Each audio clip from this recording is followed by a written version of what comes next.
நாப்டான்ல இருந்து commentary table வாங்கிட்டு வந்தா இதுதான் நடக்கும். WWE இப்போ ரொம்பவே வைலண்ட் ஆயிருச்சு. பாருங்க, பீட்டன் எவ்வளவு கொடூரமா கோஃபி கிங்ஸ்டன் அடிக்கிறாரு. பாதி அடி ஸ்டேஜ்ல தான் விழுது. நிறைய பேரு கோடி ரோட்ஸ் வெர்சஸ் ரோமன் ரெயின்ஸோட ஸ்டோரி தான் WWEல சொல்லப்பட்டதிலேயே லாங் டைம் ஸ்டோரின்னு நினைக்கிறோம். ஆனா எல்ஏ நைட்டுக்கும் ரிங் ரோப்புக்குமான சண்டை அதை விட பல நாளா நடந்துட்டு இருக்கு. ஒவ்வொரு தடவையும் எல்ஏ நைட் ஜம்ப் பண்ணும் போதும் ரோப்ல ஏறாம சொதப்பிட்டே இருக்கிறாரு. இன்னும் பார்த்தோன்னா ஒரு தடவை 2 காலையும் விரிச்சுக்கிட்டு டைரக்டா ரோப்ல போய் உட்கார்ந்து இருப்பாரு. ஜே யூசோவோட பட்டெக்ஸ் ரொம்பவே ஸ்ட்ராங். எவ்வளவு ஸ்ட்ராங்னா அவரோட ஆப்பனண்ட் தலையை தொடணும்னு அவசியம் இல்ல, தொடாமலே டேமேஜ் பண்ணிடுவாரு. அவ்வளவு ஸ்ட்ராங்கா இருக்குது. ரிக்கிசியோட பிள்ளையாச்சு, அப்போ கண்டிப்பா ஸ்ட்ராங்கா தான் இருக்கும். கோடி ரோட்ஸும் கார்மெல்லா ஹேஸும் பண்ணின இந்த ஒரு மிகப்பெரிய சொதப்பல் 2 பேருக்கும் மிகப்பெரிய வலியை கொடுத்துச்சு. ரெஸ்லிங்ல ஒரு விஷயத்த உன்னால சரியா பண்ண முடியலன்னா அதை தயவு செஞ்சு பண்ணாத அப்படின்னு சொல்லுவாங்களாம். இது நயா ஜாக்ஸுக்கு ரொம்பவே பொருந்தும். சர்வைவர் சீரியஸ் வார் கேம்ஸ் மேட்ச்ல நயா ஜாக்ஸ் முந்திரி கொட்டை மாதிரி சேரை போய் கையில எடுத்தாங்க.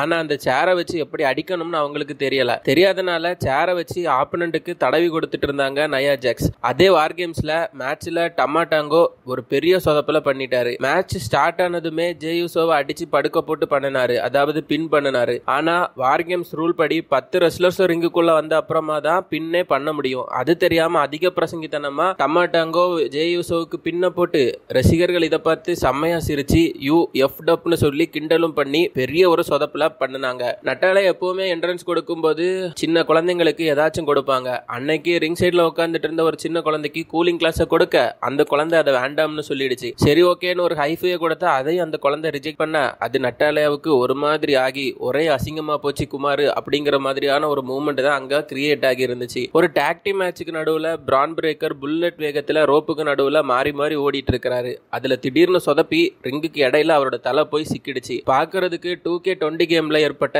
கிளிச் மாதிரி தான் இது இருந்துச்சு. மேக்ஸின் டுப்ரி அவங்களோட ஃபர்ஸ்ட் ராயல் ரம்பிள் மேட்சோட ஃபர்ஸ்ட் மூவையே பயங்கரமா சொதப்பி விட்டுருப்பாங்க.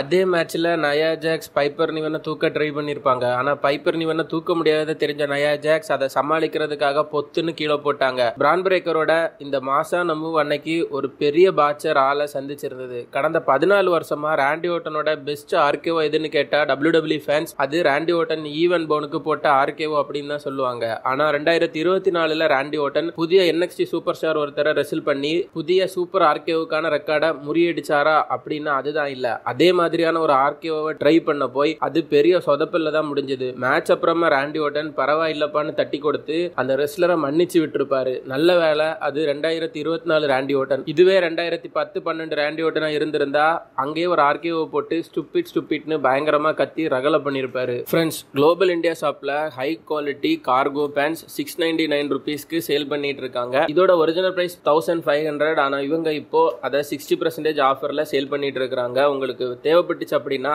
இவங்களோட ஆன்லைன் வெப்சைட்ல நீங்க ஆர்டர் பண்ணிக்கோங்க. உங்களுக்கு தேவையான கலரை நீங்க பிக் பண்ணிக்கலாம். ஹோம் டெலிவரி ஃப்ரீ தான். அதுக்கு இவங்க எந்த ஒரு சார்ஜையுமே வைக்கல. 1 வீக்குள்ள உங்களுக்கு டெலிவரி பண்றோம் அப்படின்னு சொல்லி ப்ராமிஸ் பண்ணிருக்காங்க. ஆன்லைன் பேமெண்ட் பண்ண தேவையில்லை, கேஷ் ஆன் டெலிவரி தான். இன்கேஸ் உங்க யாருக்காச்சும் கார்கோ பேண்ட்ஸ் தேவைப்பட்டுச்சு அப்படின்னா மறக்காம இந்த வெப்சைட்டை செக் பண்ணி பாருங்க. ஃப்ரெண்ட்ஸ், இவ்வளவு தூரத்துல இருந்து எப்படிமா டேக் பண்ண முடியும், கொஞ்சம் கூட யோசிக்க மாட்டீங்களா அப்படிங்கிற மாதிரியான ஒரு சொதப்பல் தான் இது. இதனாலதான் வாயில பபிள் கம்மை போட்டுட்டு பேசவே கூடாது. எல்ஏ நைட் வாயில பபிள் கம் போட்டுட்டு ஒரு ப்ரோமோவை பேசிட்டு இருப்பாரு. பேசிட்டு இருக்கும் போதே அந்த பபிள் கம்மை அவர் தெரியாம விழுங்க அது தொண்டையில போய் சிக்கி அங்க ஒரு பெரிய அசிங்கமா போச்சு குமார் அப்படிங்கிற மூமெண்டே உருவாச்சுது. மீச்சின் நயா ஜாக்ஸ் மூஞ்சில கூல்ட்ரிங்க்ஸ் ஊத்த அதுல கடுப்பான நயா ஜாக்ஸ் மீச்சினை தூக்கி மாசா எறிவாங்க. மாஸ் காட்டுற முயற்சியில் அவங்க இருக்கும்போது அதே கூல்ட்ரிங்க்ஸ்ல வழுக்கி விழுந்து பெரிய பல்பையும் வாங்கியிருப்பாங்க நயா ஜாக்ஸ். ரெசில்மேனியா 40 தான் இதுவரைக்கும் நடந்த ரெசில்மேனியாஸ்லே one of the greatest WrestleMania அப்படிங்கிற பெயர் எடுத்திருக்கு. ஆனா அதே ரெசில்மேனியால ஏகப்பட்ட சொதப்பல்களும் இருந்திருக்கு. மிஸ்ஸும் டேமியன் பிரிஸ்டும் லேடர் மேட்ச்ல ஒரு லேடர்ல ஏற அந்த லேடரோட 3வது கால் நசுங்கி மடங்கி பாக்குற ரொம்பவே வீக் ஆகி போச்சுது. அதை பார்த்த பல பேர் அவங்க விழுந்துருவாங்களோ அப்படின்னு பயங்கரமா பயந்துட்டாங்க.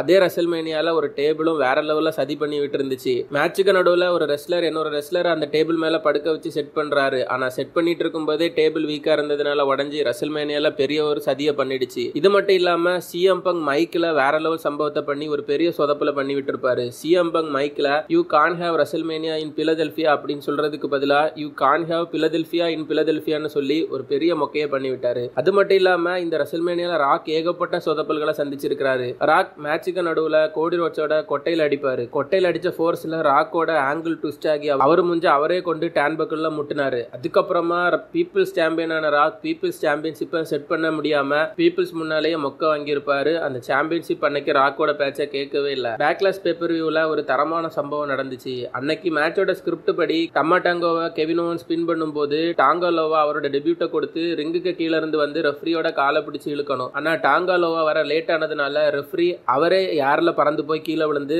யாரும் காலை பிடிச்சி இழுக்காமே வெளியே போயிருப்பாரு. இது WWE நடந்ததுலேயே ஒன் ஆஃப் தி பெஸ்ட் பாட்சா இன்னைக்கு வரைக்கும் இருந்துட்டு இருக்கு. ராண்டி ஓட்டனும் கார்மெல்லா ஹேஸும் ஒரு சூப்பர் பிளெக்ஸ் மூவை ட்ரை பண்ணும்போது அந்த மூவ் பயங்கரமா பாட்ச் ஆகி ராண்டி ஓட்டன் நின்னுக்கிட்டே மாசான ஒரு சூப்பர் பிளெக்ஸை போட்டிருப்பாரு. லைவ் ஈவென்ட்ல ஸ்லிப் ஆகி கீழே விழுந்தோம் மீசையில மண் ஒட்டாத மாதிரி நடிச்ச டிஃபனி ஸ்ட்ராட்டன் உண்மையிலே வேற லெவல் தான். ஜேட் கார்கில் WWE அறிமுகமாகும் போது அவங்க மிகப்பெரிய ஒரு இம்பாக்ட் ஏற்படுத்துவாங்க அப்படின்னு அனௌன்சர்ஸ் எல்லாம் சொல்லிட்டு இருந்தாங்க. அதுக்கப்புறமா கொஞ்ச நாள்ல நடந்த ஒரு மேட்ச்ல ஜேட் கார்கில் தேர்ட் ரோப்ல இருந்து ஜம்ப் பண்ணி தடுக்கி விழுந்து ஒரு பெரிய பாட்சை பண்ணிருப்பாங்க. WWE வார் ரைடர்ஸ் டீம் மெம்பரான ஐவோர் அவரோட பலம் இவ்வளவு அதிகமா அப்படின்னு தெரியாம அகிரா டொசோவாவை தூக்கி ரொம்பவே தூரத்துக்கு எரிஞ்சு சொதப்பிட்டாரு. கீழே விழுந்த அகிரா டொசோவாவுக்கு வேற லெவல்ல அடிபட்டு இருக்கு. கிளாஷ் ஆஃப் தி கேஸ்டில் பேப்பரியூல ட்ரூ மெக்கின்டைரும் டேமியன் பிரிஸ்டும் ரெஸ்ல் பண்றாங்க. இந்த மேட்சுக்கு நடுவுல நீளமான டேமியன் பிரிஸ்டோட கால்கள் நீளமான ரோப்ல சிக்கி பெரிய சொதப்பல் ஏற்படுத்திச்சு. ட்ரூ மெக்கின்டைர் வேற வழி இல்லாம ஸ்கிரிப்ட்ல இருந்து வெளியே வந்து கேரக்டரை பிரேக் பண்ணி ரோப்ல இருந்து டேமியன் பிரிஸ்டோட காலை அவரே ரிலீஸ் பண்ணி விட்டுருப்பாரு. WWE பெல்ட்டை வச்சிருக்கிறவங்க அதை விடாம கெட்டியா பிடிச்சுக்கிடணும் அப்படின்னு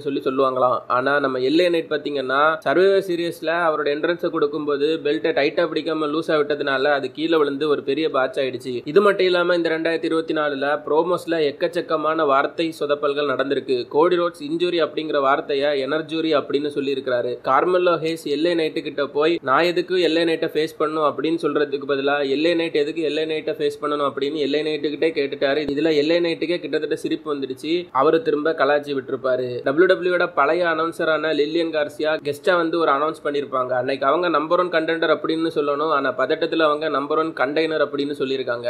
அது மட்டும் இல்லாம இன்னொருத்தர் பினாமினல் ஏஜே சேல்ஸை இன்ட்ரோடியூஸ் பண்ணும்போது பினாமினல் ஏஜே சேல்ஸ் அப்படின்னு சொல்றதுக்கு பதிலா பினாமினல் ஃபோராம்னு சொல்லி இன்ட்ரோடியூஸ் பண்ணி பங்கம் பண்ணி விட்டுருக்காரு. இது எல்லாத்தையும் விட இந்த வருஷத்தோட பெஸ்ட் பாட்ச் அப்படின்னா அது பாட்ச் மன்னனான டாங்காலோவா பண்ணினதுதான். டாங்காலோவா என்ன பண்ணிருப்பாரு அப்படின்னா கெவின் ஓவன்ஸுக்கு லோ ப்ளோ போட ட்ரை பண்ணுவாரு. கெவின் ஓவன்ஸுக்கு லோ ப்ளோ போடுறதுக்கு பதிலா கூட பிறந்த தம்பியான டமாட்டாங்கோட தலையிலே அந்த லோபோவை போட்டு 2024 மற்றும் WWE நடந்ததுலேயே மிகப்பெரிய ஒரு சொதப்பல் அவரு பண்ணி விட்டுருப்பாரு. ஃப்ரெண்ட்ஸ்